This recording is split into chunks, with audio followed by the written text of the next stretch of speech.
Hi, my name is Julia M. Spencer. I'm a real estate advisor, investor, and your #1 source for real estate advice online. And in this video, we're going to talk about co-ops and portfolio loans. Woo-hoo! Before I forget, make sure you subscribe at the bottom of this video. And I'll send you my newsletters so you'll get information about what I do and little tidbits of information that I get periodically, as well as links to other videos that I post. So please subscribe. Check out my audiobooks as well. And if you are interested in coaching or classes, also send me an email. The email address will be at the bottom of this video as well. So I just wanted to make this quick video about co-ops and portfolio loans because this is something that I learned while I was here. It is September 2020. I'm here in New York City again, my favorite city. And as you can see, I'm walking through some beautiful streets here, Upper West Side, and I have to go home today. And I'm so sad because I love being here. Show you some of this. So cool.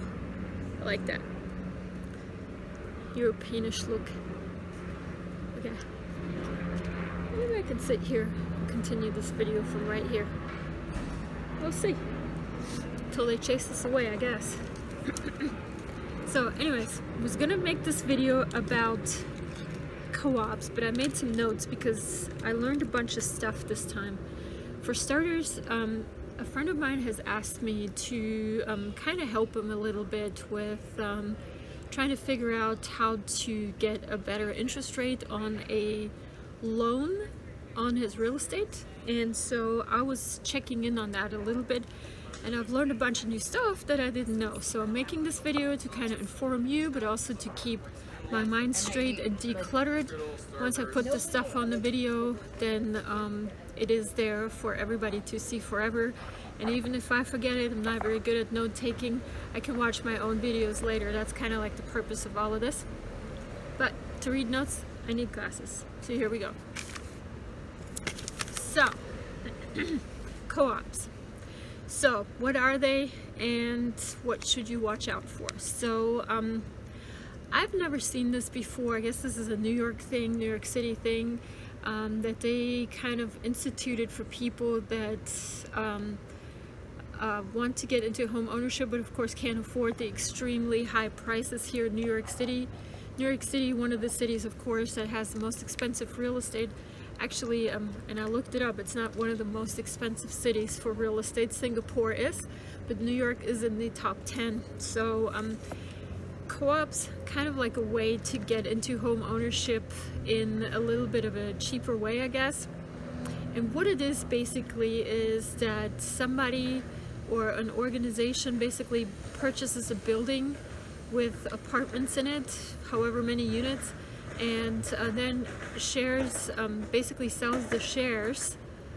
Each unit will have an assignment of so and so many shares, and sells those shares to share owners, and they basically have the right to live in that unit for as long as they own it, I guess, and as long as they're paying the maintenance. So it's a little bit like renting.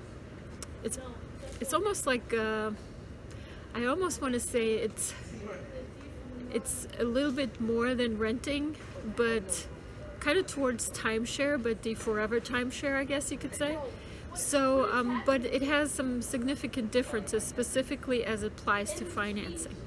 So let me tell you a little bit about those.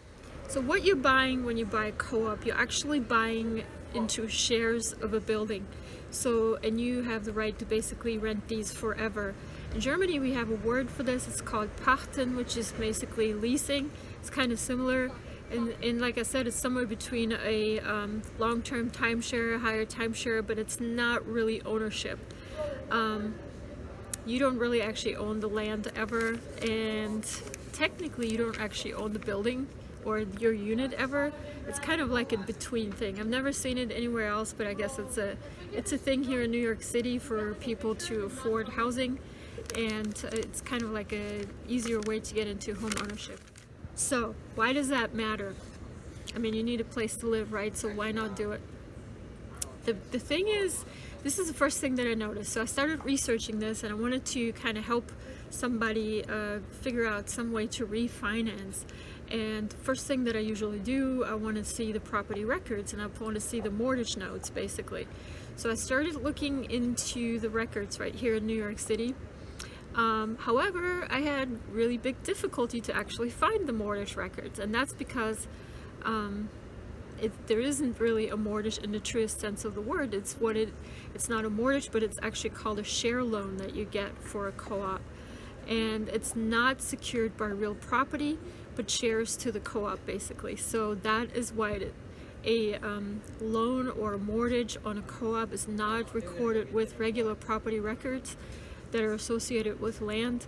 You can't find them there. I've looked, and that was the first thing that was kind of odd to me, because I've never seen this before. So bugging into it a little bit more, I actually did find a mortgage company that actually has lent money on a share loan, and I called them up. Basically, I sent them a message, and then they called me back actually, and I basically asked them about this share loan. What is it even? What does that mean? How is it different from a regular loan? And I wanted to basically get the information. But what they told me is that a share loan is a loan that is not on real property. So it's actually not considered a real property mortgage. And it is recorded with UCC records, that's Uniform Commercial Code records. So you can find those actually, but you won't find anything about how much was the outstanding loan balance, the interest rate, the term, who the underwriter is, a whole shebang of what you usually find when you find mortgage records. You don't find that with a share loan. And I did look, of course, in the property records in ACRIS, which is what is used here in New York City. It's the New York City Department of Finance Automated City Register Information System. That's the acronym ACRIS, but I couldn't find it anywhere. So it's not a loan that's considered to be taken on real property. That's why it's not recorded there. So all you can find is basically the UCC records, and it doesn't have any number information at all. It just basically who is the loan holder, who's the owner, and the dates, and has a couple different pieces of information about the co-op itself, but it doesn't have any specifics on the actual loan. So what is a share loan? Let's talk a little bit more about share loans. When you pay off this share loan, what you get is not actually a deed. Instead you get the original stock that you purchased and the lease, and it will be recorded in ACRIS with the UCC-3 termination statement. What is that? It's basically kind of like when you take off a mortgage and you pay it off. Then the mortgage company has to record a release of your mortgage that it's paid off, basically. So the UCC-3 for the share mortgage or a share loan, it's kind of like the equal to that, basically. It terminates the bank's interest in your shares, basically. And so I dug a little bit deeper because I wanted to know about these co-op loans. I've never heard of them before. And so what it is, it's called a portfolio loan. And I didn't know what a portfolio loan is too, so I'm just learning this as I go.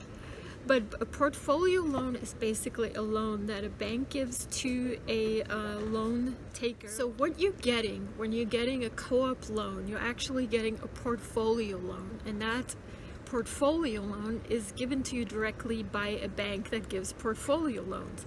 What does that mean? That just means that your loan will likely not ever be sold to another entity on the second market throughout the life of the loan, because share loans are not eligible for the second market. This is what it was explained to me by the banker. It's not eligible for the secondary market because the underwriter is actually the bank itself. So it's not backed or underwritten by FHA or VA or any kind of federal agency at all. It doesn't have to follow any of those stringent requirements. It's whatever the bank decides they need for somebody to take up the loan, the qualifications that they need, that's what they'll underwrite. So the bank itself is its own underwriter basically. And they don't plan to sell this loan, they plan to keep it on their books forever. And the reason they do this is because they want to charge the interest rate, a higher interest rate than market rate, and basically guarantee that they get that interest rate for the whole entire duration of the loan. And the bad thing, I guess, is that these kinds of loans do not have stringent requirements like FHA and VA loans. And the good thing about that is it's probably, and I've not applied for one, but this is my speculation. Please chime in if you have any kind of information on this. But basically the good thing about that is that it's easier to get qualified for a portfolio loan, because you basically just have to convince the bank that gives the loan to give you that loan. But the bad thing is that usually there's a higher interest rate associated with it. It's pretty much impossible for you to get refinanced, just because first off, there are no stringent requirements for you to have qualified in the first place, so other banks might be a little hesitant to take this loan over from you. But also there is usually a prepayment penalty, and this is something that they put into this portfolio loan to ensure that you actually don't pay it off early. And refinancing it, of course, to that particular entity, that bank, means that you're paying it off early. So if you want to refinance it, you likely have to pay prepayment penalty. That's a big no-no whenever you do any kind of mortgage. I always look for the fact that there shouldn't be a prepayment penalty. But if there is one, you know, you might be okay with just eating that up, and if you get a better interest rate. So the other requirement for portfolio loans is that you have to, lots of times you actually have to be, it has to be your primary residence, and the banks that approve these share loans are only working with certain buildings. So when I inquired about one particular building, i.e. that of my friend that I was working with, they basically said, okay, let me look up this building and see if that's even in our portfolio list that we would approve a loan for this particular bank anyway. So it's a very kind of like, I guess could say, segregated market. That's like a niche market, I guess. You have to be like in a special area and a special type of borrower to even qualify for a loan like that. And you basically have to be only looking at certain buildings. Why does that, why else does that matter? Well, if a mortgage is not underwritten federally, that means any kind of federal regulations and easements basically on that kind of loan do not apply. As we know right now with COVID, there's been a lot of lifting of restrictions that you're able to basically apply moratoriums to your mortgages where you don't have to make payments for a couple months at a time in 3-month increments basically if you have any kind of hardship because of COVID. A lot of times federal loans will then also tell you if you still can't make any payments, let me give you an offer for a easy refinance basically, where you add the payments to the end of the loan. You can basically refinance really quickly and really easily without having to go through all the stringent requirements that you normally would be required to follow for refinance, because you've already, with that bank, they basically just give you an easy refinance. All of that doesn't apply for a share loan because it's not a loan on real property, and of course the moratoriums don't apply. So right now any kind of like easements for people that have federal loans and mortgages because of COVID doesn't apply to these share loans at all. Now again, if you're a mortgage banker or you have better information about this and you want to chime in, comments at the bottom of this video please, because this is my first time even researching this topic at all, and I want to just bring you what I found so far. So the question, of course, at the very end of this video, how do you get out of a loan like this, especially if you have initially signed up for a pretty high interest rate? How do you get a lower interest rate? How do you get out of that loan? And yeah, how do you make this advantageous for you somehow? Because that's always my goal, to bring you that information. Of course, you can always sell. That's not an option, of course, if you need to live there. It's your primary residence. But you can also ask the bank that is actually holding your mortgage at this point, your share loan, I should say, not really mortgage. Ask them to see if they can lower your rate, you know, and you basically kind of have to beg, because there's really no reason for them to tell you yes, especially if you've been making the payments, because yeah, they have an agreement with you. You probably signed the fact that you will be obligated to pay a prepayment penalty. So why should they give you a lower rate when they are guaranteed the higher rate? They shouldn't have to. I mean, they don't have to, but it doesn't hurt to ask, it doesn't hurt to beg, it doesn't hurt to make your case known. You never know. But banks, of course, you have to understand, if you have a share loan like this, banks make these loans to improve on their income and to charge more. And I have heard that these loans run close to 6%. Right now the market rate is somewhere between 2 and 3. And actually the current market rate for share loans, according to the banker that I spoke to, which is a share loan banker, said is 4%. So even if you have about 6% right now, 4% is the current market rate. So it doesn't hurt.